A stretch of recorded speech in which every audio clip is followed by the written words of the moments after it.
Travis Felica, Bear, how does BYU's second loss of the season earlier today impact the entirety of the playoff picture?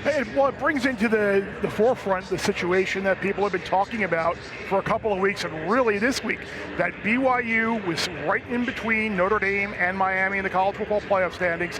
Alabama had gone ahead of Notre Dame, so now you had a situation where BYU created this buffer where the committee didn't necessarily have to make a decision on Miami, Notre Dame. Will the head-to-head matter? With BYU getting blown out today, BYU's going to go behind Miami now, and you are going to have that situation where Notre Dame and Miami are going to be right next to each other on that board. And it's my opinion that with that head-to-head now really coming into play, it's going to flip. And people need to remember, in the college football playoff rankings era, you have never had a situation where two Power 4 teams played in the regular season. Team A beat Team B, and Team B was ranked ahead of Team A in the final standing. So I think it's a very good sign for Miami that I think the Canes are going to be in come tomorrow.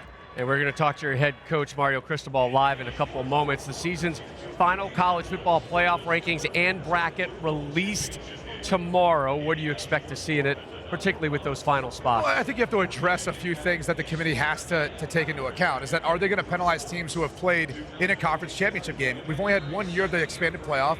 They didn't do that last year. SMU, for example, lost in the ACC at 11-2. They got in. So how are they view this loss to BYU, who's now lost to Texas Tech twice this season?